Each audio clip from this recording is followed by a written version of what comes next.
l'invitation suivante, Dr Gusta Roda, qui va nous parler des agents infectieux et cancers. Quelle relation? Donc, bonsoir à tous. Avant de commencer, je tiens à remercier le comité d'organisation pour la deuxième invitation. Donc, l'équipe de l'Institut national des études pour le paramédical sont à jour avec les événements. La dernière fois, on a célébré ensemble la journée de lutte contre le VIH. Cette fois-ci, on a des équipes qui sont à jour. On va parler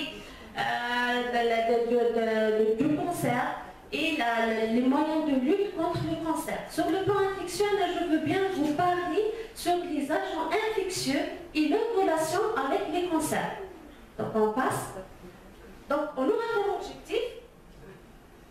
Donc on va essayer d'avoir un aperçu sur l'épidémiologie des cancers liés à une infection. On doit savoir évoquer les principaux agents pathologiques en cause et discuter les mécanismes de l'oncogénicité et enfin d'envisager des moyens thérapeutiques de lutte anti-infectieuse afin de réduire la mortalité et la morbidité liées au cancer. Comme introduction, donc il faut savoir que les infections constituent une cause des cancers de l'humain. Un cancer humain sur 7 a pour origine une infection.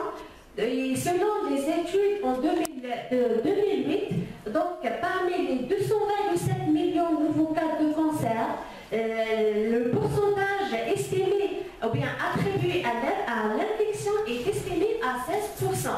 Donc, un quart des cancers dans les pays en voie de développement ayant comme origine une infection. Dans les pays développés, cette proportion est nettement diminuée, elle est aux alentours de 7%. La prévention et les contrôles de ces pathologies infectieuses, beaucoup moins importantes dans les pays en voie de développement, expliquent en grande partie cette disparité. Donc, il faut savoir qu'il existe 10 agents infectieux qui ont été classés carcinogènes avérés du groupe 1. Et 4 de ces agents, les Helicobacter, le virus l'hépatite B et C et certains papillomavirus humains sont responsables de presque 95% des cas des cancers attribuables aux infections. Donc, commençons, ou bien quels sont les agents infectieux qui sont responsables des cancers? Commençons par les bactéries, en chaque fille, les Helicobacter pylori. Les Helicobacter pylori constituent le principal facteur de risque de cancer gastrique non cardiaque. Il est présent dans 75 à 95% des cas et l'adénocarcinome représente presque 2% de ces complications. Les lésions prénéoplasiques sont fréquentes et progressives sur plusieurs années. Ces lésions précancéreuses constituent un lit du cancer. On a par exemple la gastrite chronique superficielle, la gastrite atrophique, la métaplasie intestinale et les dysplasies. La principale cause de lymphome de Malm est d'origine gastrique et l'Helicobacter est responsable également de 6% des néoplasies de l'estomac. On passe. Donc, pour l'origine virale, on a les virus d'hépatite B et C. Le carcinome hépatocellulaire est dans le monde le 5e cancer en termes d'incidence et le 3e en termes de mortalité. 80% des cas sont liés à une infection par le virus de l'hépatite B, dans 55% des cas, et dans 25% des cas, le cancer il est dû, ou bien le carcinome hépatocellulaire il est dû au virus de l'hépatite C. Les cas des carcinomes hépatocellulaires sont augmentés dans les pays dits de faible incidence du fait de la meilleure prise en charge et de la survie prolongée des patients sérotypes. Une association entre le virus de l'hépatite C et le lymphome a été établie et la relation entre le virus de l'hépatite B et les lymphomes reste une éventualité à évoquer. On passe. Donc, pour le virus le papillomavirus humain, il faut savoir que sur plus de 120 types de papillomavirus, 15 sont considérés comme à haut risque oncogénique. Donc le cancer, est principalement c'est le cancer du col utérin, et les types qui sont responsables de ces cancers dans 70% des cas sont les types 16 et 18. Ces infections, c'est-à-dire ce sont des infections qui sont persistantes, qui sont présentes chez une minorité de femmes, qui exposent au risque de dysplasie sévère. On aura des néoplasies cervicales intraépithéliales et des cancers infiltrants du col. Il faut savoir également que le virus, ou bien le papillomavirus humain, a été incriminé dans certains cancers génitaux, comme le cancer anal, le cancer de la vulve, du vagin et du pénis. Également, ce virus a été incriminé dans des proportions variables dans les carcinomes des voies aérodigestives supérieures et il a également un rôle dans le développement des carcinomes cutanés. Donc, pour les parasites, il existe 3 types de helminths qui ont été répertoriés comme d'origine carcinogène. Depuis 1911, ils ont décrit un lien entre le schistosome hématobium et le cancer de la vessie. Donc ce parasite est responsable de la bilharziose. Le premier cancer a été découvert en Égypte avec un pourcentage de 35%. Donc cette incidence des cancers de la vessie, elle est superposable à la prévalence de la parasitose. Également, il existe certains vers hépatiques qui sont endémiques dans certains pays qui sont responsables des cholangiocarcinomes. Autre virus, on a le virus d'Epstein-Barr qui est un gamma-herpès virus. Donc il est présent dans 80% de la population adulte. Le site du virus sont les cellules épithéliales de l'oropharynx et de lymphocytes. Donc il est incriminé dans le lymphome de Burkitt chez l'enfant. En dehors de cette situation, ou bien également le virus a été incriminé dans 40% des cas dans les lymphomes hodgkiniens et les autres types de lymphomes. Le virus peut être aussi en cause dans les carcinomes indifférenciés du nasopharynx, qui est un cancer rare, certains cancers de l'estomac, donc le carcinome lymphoépithélial, donc le léomyosarcome, voire même certains cancers du sein sont attribués à ce virus.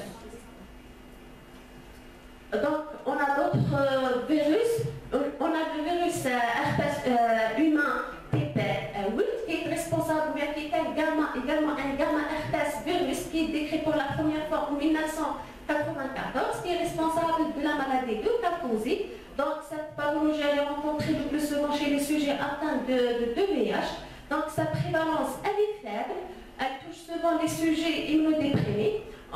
Donc elle touche également les sujets méditerranéens, les personnes âgées, l'Africain et les sujets transplantés mis sous traitement immunosuppresseur. Donc il existe deux entités rares de syndrome lymphoprolifératif. On a des lymphomes primitifs des séreuses et on a également la maladie de Castleman mycocentrique qui est une atteinte lymphatique. On a également le virus lymphotrope humain qui est le premier rétrovirus humain identifié chez les sujets atteints de leucémie ou bien des lymphomes types dans laquelle ce virus a été incriminé également. Donc, on peut citer quelques autres bactéries qui sont responsables dans la genèse de certains lymphomes.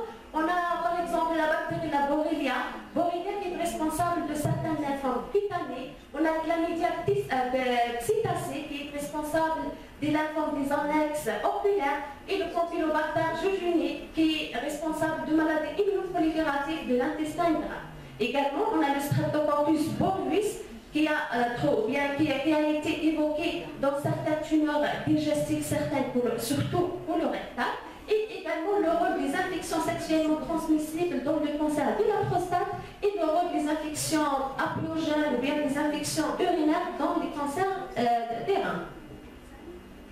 Donc, enfin, il existe d'autres agents infectieux responsables de cancer qui sont sans doute ignorés à ce jour.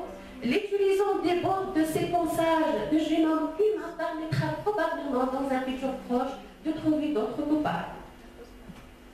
Donc on a quelques virus qui sont responsables, on a le PIV, donc on a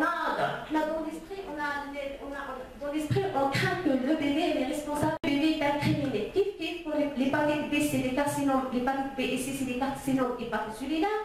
Pour certains parasites, on a, comme déjà c'est décrit, on a le cancer de la vessie autour de la bilharziose et certains vers endémiques qui sont responsables des cholangiocarcinomes.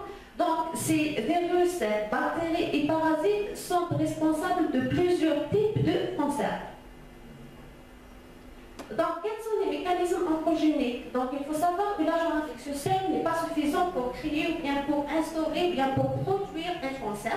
Donc, au fur des années, on va avoir c'est-à-dire des années qui s'écoulent entre l'infection initiale et l'émergence du cancer. La carcinogénèse infectieuse, elle est probablement due à des altérations additionnelles dans le cadre d'un processus à plusieurs étapes, aboutissant à une transformation maligne. Donc, on a un mécanisme qui est directement lié à l'agent pathogène, réalisant une oncogénèse directe, ou bien d'une façon indirecte par le biais d'une inflammation chronique. Donc, parlons d'une oncogénèse directe, donc certains virus ayant une action directe qui est responsable de certains néoplasies, donc du fait de leur caractère ou de leurs composantes protéiques virales qui sont directement oncogéniques. Pour le mécanisme indirect, c'est l'infection chronique, c'est-à-dire l'exposition chronique ou bien l'inflammation chronique qui va entraîner une stimulation antigénique prolongée qui est susceptible de produire des dommages cellulaires avec un risque de mutation. Prenons par exemple pour les Helicobacter pylori. Donc, c'est le rôle primordial de l'inflammation en s'ajoutant des facteurs génétiques modulant la réponse inflammatoire et des facteurs environnementaux, également des facteurs de virulence de la bactérie. Donc, tous ces facteurs vont aboutir ou bien vont altérer les voies de signalisation aboutissant à un stade ultime à un cancer. Donc, quelles sont les possibilités de prévention, voire de guérison de ces cancers? Donc, la fréquence et la gravité des cancers rattachés à des agents infectieux soulèvent la question de l'intérêt d'une stratégie vaccinale. Donc, pour l'hépatite B et le papillomavirus, donc, on a la disponibilité vaccinale. Pour le virus d'hépatite B, le vaccin il est disponible depuis 1981 et a été largement diffusé dans le monde grâce aux politiques de la santé publique. Donc, plus récemment, sont apparus deux vaccins ciblant le papillomavirus. La vaccination, c'est-à-dire cette vaccination, elle cible, elle touche les jeunes filles de 11 à 14 ans avec un dépistage par le frotté qui reste indispensable puisque le vaccin a une efficacité sur les deux types, le 16 et le 18. Les autres types de papillomavirus, les vaccins n'ont pas d'efficacité. Donc, ces deux exemples de vaccination doivent être incités au développement de ce type de stratégie pour les autres agents infectieux. Donc, on a également la prévention primaire qui ne doit naturellement pas être oubliée. Donc, on doit limiter la transmission de certains virus. Également, dans des régions endémiques, le risque parasitaire doit être contrôlé, c'est-à-dire en essayant ou bien en proposant l'éviction du contact avec de l'eau douce contaminée et la consommation du poisson d'eau douce mal conduite et la lutte contre les muscles et le hôte intermédiaire. Donc, la prévention des cancers passe également par le dépistage et le traitement précoce de ces infections, permettant ainsi de limiter l'inflammation chronique et ses conséquences. Donc, le traitement d'hépatite B, c'est-à-dire permet de prévenir l'évolution vers le carcinome hépatocellulaire. Le traitement de l'hépatite C qui a révolutionné l'histoire de ces carcinomes qui sont induits par ce virus.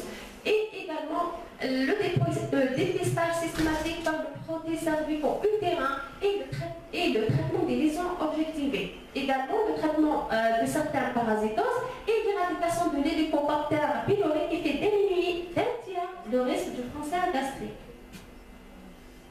Donc, il existe certains vaccins thérapeutiques qui restent une voie intéressante en cas d'oncogénèse virale bien identifiée. On a certaines stratégies d'immunothérapie adaptive pour lutter contre le BV. On a pour certains lymphomes, on a les thérapeutiques antirétrovirales qui ont été proposées et également on a les thérapies ciblées dans certaines situations. Donc, en conclusion, les avancées dans la connaissance des agents infectieux associés aux tumeurs permettent d'envisager une prévention de certains cancers. Et ceci est particulièrement crucial dans les pays développés où les traitements sont plutôt des affections malignes qui sont peu accessibles. médecine. La meilleure compréhension du mécanisme de cette carcinogénèse et la découverte de nouvelles causes infectieuses aboutiront possiblement à un ciblage plus efficace des thérapeutiques anticancéreuses. Et merci.